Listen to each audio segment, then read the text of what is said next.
तो movie start होती है जहां हमें 1986 का टाइम दिखाया जाता है। ये तब का टाइम था जब पैरानॉर्मल इन्वेस्टिगेटर इलीस यंग थी। इलीस लॉरेन यानी जॉश की मदर के घर आती है और तब जॉश भी एक छोटा बच्चा होता है। लॉरेन वो सारी पिक्चर्स इलीस को दिखा देती है जिनमें वो वेडिंग ड्रेस वाली डीमन आहिस्ता आहिस्ता जॉश के करीब आ रही होती है। एक इन्वेस्टिगेशन के बाद इलीस को ये पता चलता है कि जॉश के पास एक पावर है जिसकी वजह से वो मरे हुए लोगों की दुनिया में जा सकता है। जॉश की इसी एबिलिटी की वजह से एक शैतान उसके पीछे पड़ जाता है और इतना ही नहीं, वो जॉश की बॉडी को पोजेस करना चाहता है। खुद इलीस को भी वहाँ पर उस डेमन सॉल की प्रेजेंस का एहसास होता है। इलीस और लॉरेन जॉश की जान बचाने के लिए इस इंसिडेंट के रिलेटेड तमाम यादें और जॉश की दूसरी दुनिया में जाने की एबिलिटी को मिटा देती हैं। इस सब के बाद हमें 25 साल बाद का टाइम दिखाया जाता है जहां पुलिस इलीस के मर्डर की वजह से रेनाए से इन्वेस्टिगेशन कर रही होती है। रेनाए पुलिस को अपने घर में होने वाली अजीबोगरीब चीजों के बारे में बताती है, लेकिन पुलिस वाला रेनाए की बातों पर यकीन नहीं करता। पुलिस रेनाए को बताती है कि इलीस के गले पे फिंगरप्रिंट्स अगर जॉश के फिंगरप्रिंट से मैच हो गए तो वो उसे नहीं छोड़ेंगे। अब हमें दिखाया जाता है कि जॉश अपनी पूरी फैमिली के साथ अपनी मदर के घर शिफ्ट हो जाता है, लेकिन इस घर में भी रेनाए अजीबोगरीब चीजों को महसूस करती है। म्यूजिक प्लेयर और पियानो अपने आप ही बजने लगते थे। उसकी बेटी किसी को देखकर रोने लगती और खुद ब खुद ही बेड से नीचे गिर जाती थी। ये सब बातें रेनाए जॉश को बताती है, लेकिन जॉश रेनाए की बातों पर यकीन नहीं करता और वो दोनों आपस में झगड़ना शुरू हो जाते हैं। जॉश रेनाए को बताता है कि जब वो मरे हुए लोगों की दुनिया से वापस आया था तो उसके पीछे एक भूत आ गया था और उसने इलीस को मार डाला, लेकिन अब सब कुछ नॉर्मल हो चुका है। तब रेनाए को ना चाहते हुए भी जॉश की बात माननी पड़ती है। तब हमें दिखाया जाता है कि इलीस के साथी इलीस के घर जाते हैं। जब वो घर के अंदर होते हैं तो एक रूम का दरवाजा अपने आप ही खुल जाता है और जब वो उस रूम के अंदर जाते हैं तो उन्हें 1986 की एक टेप मिलती है और ये वही टेप होती है जिसे इलीस ने जॉश की इन्वेस्टिगेशन के दौरान बनाया था। इस वीडियो को देखते वक्त वो दोनों नोटिस करते हैं कि जॉश के पीछे कोई खड़ा है जिससे जॉश कोई बात कर रहा है। और अब हमें दिखाया जाता है कि जब डॉल्टन सो रहा था तो लॉरेन उसके पास ही बैठी थी और तभी डॉल्टन लॉरेन को बताता है कि उसके पीछे कोई है, यानी लॉरेन के पीछे। तभी लॉरेन को अपने पीछे एक व्हाइट ड्रेस वाली औरत नजर आती है जिसे देखकर लॉरेन बहुत डर जाती है और फौरन से जाकर इसके बारे में जॉश को बताती है। जॉश उसकी किसी भी बात पर यकीन नहीं करता और उल्टा उसे ही बुरा भला कहने लगता है। अगले ही दिन डॉल्टन रेनाए के पास बैठा होता है। वो बहुत डरा हुआ था और अपनी मदर को बताता है कि उसने एक बहुत बुरा ख्वाब देखा। तभी डॉल्टन लॉरेन को अपना ख्वाब बताता है। यहाँ डॉल्टन कल रात वाला किस्सा बताता है जहाँ लॉरेन उसके पास ही बैठी थी और लॉरेन के पीछे एक व्हाइट ड्रेस वाली औरत आ जाती है। डॉल्टन उसे अपना ख्वाब समझ रहा था। तभी डॉल्टन रेनाए को बताता है कि वो अकेले में कई अजीबोगरीब लोगों से बातें करता है। ये सब बातें रेनाए को बताते वक्त डॉल्टन बहुत ज्यादा डर जाता है। रेनाए डॉल्टन को चुप करवाती है और उससे कहती है कि सब कुछ ठीक हो जाएगा और तभी रेनाए को पुलिस ऑफिसर का फोन आता है और तभी वो रेनाए को बताता है कि इलीस के गले पे जो फिंगरप्रिंट्स थे वो जॉश के फिंगरप्रिंट से मैच नहीं हुए, लेकिन ये बात रेनाए को हजम नहीं हो रही थी क्योंकि इलीस को तो जॉश ने ही मारा था। तभी वहाँ पर कुछ अजीबोगरीब होने लगता है और रेनाए को भी उस ब्लैक ड्रेस वाली औरत की सोल नजर आने लगती है। तभी रेनाए को अपने बेबी के रूम से उस डीमन की आवाजें आती हैं और उसकी बच्ची रोने लगती है। रेनाए जल्दी से अपने बेबी के रूम में जाने की कोशिश करती है, लेकिन कोई दरवाजा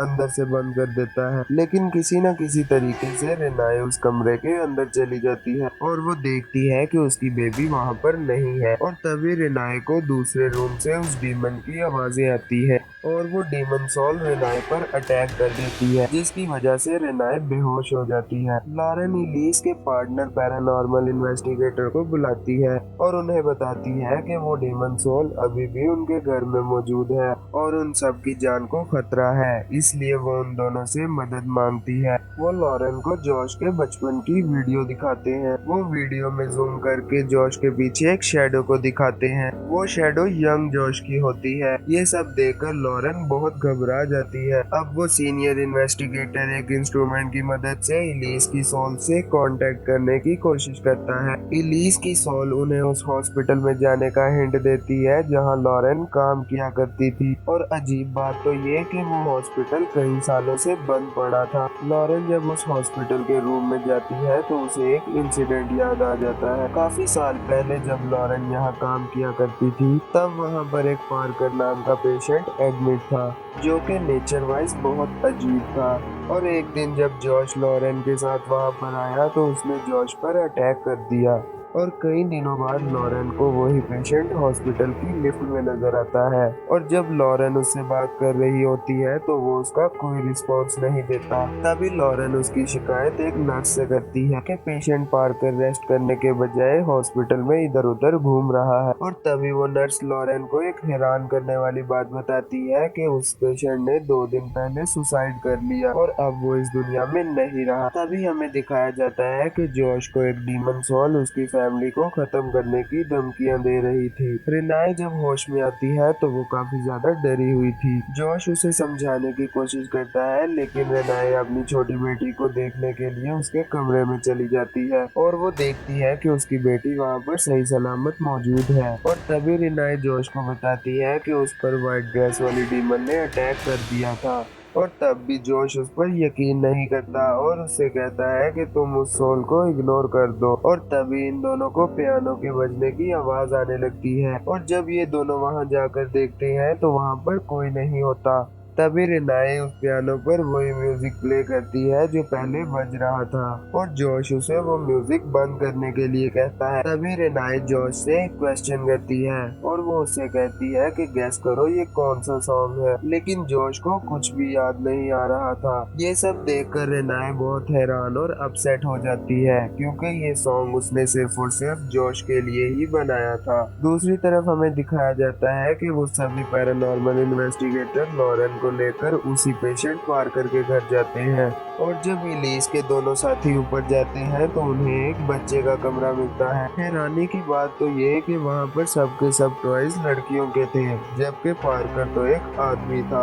और तभी इन दोनों को वहाँ पर एक लड़की का घोस्ट नजर आता है जो उनसे कहता है कि तुम दोनों यहाँ से चले जाओ वरना वो मुझे तुम दोनों को मारने के लिए मजबूर कर देगी। और वो दोनों डर कर वहाँ से चले जाते हैं। कुछ आवाजें आने की वजह से डॉल्टन की आंख खुल जाती है और डॉल्टन को वहाँ पर किसी का भूत नजर आता है जो कि डरी हुई होती है और डॉल्टन से हेल्प मांगती है। तभी वहाँ पर बहुत ज्यादा डीमन सोल्स आ जाती हैं और वो डॉल्टन पर अटैक कर देती हैं। डॉल्टन चिल्लाते हुए खुद को उनसे बचाने की कोशिश करता है लेकिन तभी वहाँ पर रिनाई आ जाती है और वो डॉल्टन को बचा लेती है। पार्कर के घर पर लॉरेन को एक बहुत बड़ी पिक्चर नजर आती है जिसमें वो व्हाइट ड्रेस वाली औरत खड़ी होती है और वो बच्ची भी जिन्हें उन इन्वेस्टिगेटर्स ने ऊपर देखा था। तभी कोई पावर लॉरेन को मारने के लिए उस पर झूमर गिराती है लेकिन इलीस का फ्रेंड लॉरेन को बचा लेता है। तभी इन सबको रियलाइज होता है कि इन्हें यहाँ पर इलीस की सोल ने नहीं बुलाया बल्कि पार्कर की मदर उस व्हाइट ड्रेस वाली औरत ने इन्हें यहाँ पर बुलाया है जो कि एक डीमन सोल है। इन लोगों को वहाँ पर एक सीक्रेट रूम नजर आता है जहाँ पर इन्हें एक ब्लैक वेडिंग ड्रेस और एक बक्से में काफी पुराने न्यूज़पेपर मिलते हैं। तभी इलीस के फ्रेंड को ये पता चलता है कि पार्कर औरत बनकर ये ब्लैक वेडिंग ड्रेस पहनता था और यंग फीमेल्स को मारता था। ये सब कुछ पार्कर से उसकी मदर की मरी हुई सोल करवाती थी। और जॉश के पीछे बचपन से जो ब्लैक ड्रेस वाली औरत लगी हुई थी वो कोई और नहीं बल्कि पार्कर का भूत था। और यहाँ पर इलीस के फ्रेंड को पता चलता है कि जॉश की बॉडी को पार्कर की सोल ने पोजेस कर लिया है और इसी वजह से जॉश की सोल मरे हुए लोगों की दुनिया में ही फंस गई है। अगले ही दिन लॉरेन ये सारी बातें रिनाई को बता देती है और ये भी बताती है कि जॉश की बॉडी में किसी और की सोल है और उन सब की जान को खतरा है और वो बच्चों को जॉश से दूर रखने का कहती है। दूसरी तरफ इलीस का फ्रेंड और उसके साथी जॉश के घर जाते हैं ताकि वो जॉश की बॉडी में से पार्कर की सोल को निकाल सके। इलीस के दोनों साथी बाहर वैन में ही रुकते हैं जबकि इलीस का फ्रेंड सीनियर इन्वेस्टिगेटर घर के अंदर जाता है। पीछे से वो दोनों वैन में बैठे जॉश और इलीस के फ्रेंड की बातें सुन रहे थे। जॉश जब जब उसके लिए पानी लेने के बहाने अंदर जाता है तो इलीस का फ्रेंड जॉश को लगाने के लिए बेहोशी का इंजेक्शन निकाल लेता है। तभी जॉश वहाँ पर आ जाता है और इलीस के फ्रेंड से पूछता है कि तुम्हारे हाथ में क्या है। तभी उस पैरानॉर्मल इन्वेस्टिगेटर की नजर जॉश के उस हाथ पर पड़ती है जो उसने अपने पीछे छुपाया हुआ था। और जब इलीस का फ्रेंड जॉश से पूछता है कि तुम्हारे हाथ में क्या है तो जॉश उससे कहता है तुम अपने डाइस से पूछो कि मेरे हाथ में क्या है। तभी पार्कर बताता है कि मुझे मेरी माँ ने बता दिया है कि कल तुमने डाइस का बहुत अच्छे से इस्तेमाल किया है। अभी जॉश की बॉडी में से पार्कर बोल रहा था और उसे कल रात की हर बात याद थी।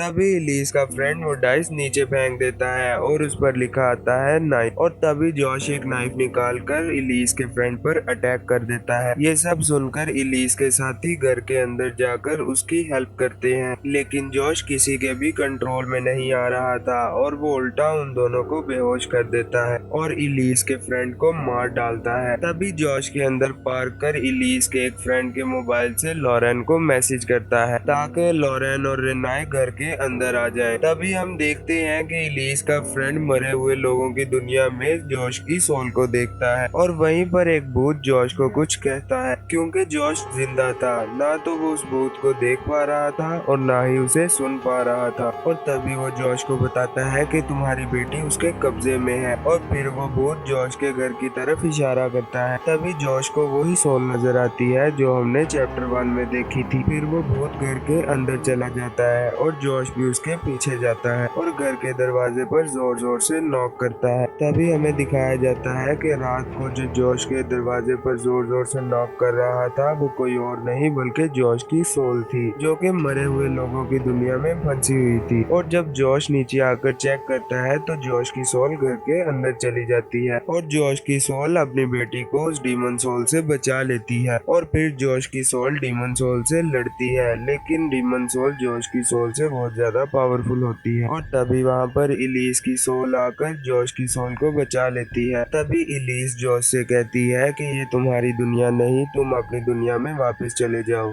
और अपनी बॉडी से पार्कर की सोल को निकाल कर इस दुनिया में भेज दो। लेकिन ये करने के लिए जॉश को पार्कर के घर जाना था। और तभी इलीस की सोल जॉश की सोल को छोटे जॉश से मिलवाती है। यंग जॉश छोटे जॉश से उस ब्लैक वेडिंग ड्रेस वाली औरत की लोकेशन पूछता है और तभी छोटा जॉश उसे बता देता है कि वो कहाँ पर है। अब दूसरी तरफ हमें दिखाया जाता है कि लॉरेन और रेनाए घर आ जाते हैं और अब तक पार्कर ने जॉश की बॉडी को पूरी तरह पोजेस कर लिया था। जॉश उन दोनों पर अटैक कर देता है और लॉरेन को एक कमरे में बंद करके रेनाए को मारने ही वाला होता है कि तभी वहाँ पर डाल्टन आ जाता है। वो जॉश के सर पर बहुत जोर से डंडा मारता है और तभी रेनाए अपने बच्चों को लेकर स्टोर रूम में चली जाती है। दूसरी तरफ हमें दिखाया जाता है कि मरे हुए लोगों की दुनिया में जॉश की सोल इलीस और उसके फ्रेंड की सोल के साथ पार्कर के घर आ जाते हैं और तभी ये पार्कर का बचपन देखते हैं कि उसकी मदर उस पर टॉर्चर कर करके उसे लड़की रहने पर मजबूर करती है और वो उसे लड़का नहीं बल्कि लड़की ही बनाकर रखती थी। पार्कर लड़कियों के कपड़े पहनता था, इसके पीछे रीजन इसकी मदर ही थी। तभी पार्कर की मदर इलीस और उसके फ्रेंड्स देखकर उन पर अटैक कर देती हैं। दूसरी तरफ डाल्टन रेनाए से कहता है कि वो मरे हुए लोगों की दुनिया में जाएगा और जॉश की सोल को वहां से बचाकर ले आएगा। और फिर सच में डाल्टन जॉश की सोल को बचाने के लिए मरे हुए लोगों की दुनिया में जाता है। दूसरी तरफ जॉश की बॉडी को पार्कर ने पूरी तरह पोजेस कर लिया होता है और मरे हुए लोगों की दुनिया में पार्कर की मदर जॉश की सोल को मारने ही वाली होती है और असल दुनिया में डाल्टन को जॉश से मरवाने ही वाली होती है कि तभी वहाँ पर इलीस आकर जॉश को बचा लेती है और वो पार्कर की मदर को इतना मारती है कि वो कमजोर हो जाती है और रियल वर्ल्ड में पार्कर भी कमजोर हो जाता है। और तभी वहाँ पर लॉरेन पहुँचती है और वो डाल्टन की बॉडी को बचा लेती है। अब इलीस मरे हुए लोगों की दुनिया में जॉश और अपने फ्रेंड से कहती है कि तुम दोनों अभी भी जिंदा हो और इसलिए असल दुनिया में चले जाओ। और ये दोनों बहुत से भूतों के दरमियान रियल वर्ल्ड का रास्ता ढूंढ ही रहे थे कि वहाँ पे डाल्टन आ जाता है और डाल्टन अपने फादर और इलीस के फ्रेंड को रियल वर्ल्ड में ले जाता है। जॉश अपनी बॉडी में वापस आ जाता है और सब कुछ नॉर्मल हो जाता है। अब इलीस का फ्रेंड जॉश और डाल्टन की दूसरी दुनिया की तमाम यादों को मिटा देता है ताकि ये दोबारा फिर कभी उस दुनिया में ना जा सके। अब हमें इलीस के साथ ही एक घर में जाते हुए दिखाए जाते हैं ताकि वो उस लड़की में से शैतान को निकाल सके। उनके साथ इलीस भी होती है। इलीस किसी को भी नहीं दिखाई देती सिवाय वो छोटी सी बच्ची के। और यहीं पर ये मूवी एंड हो जाती है।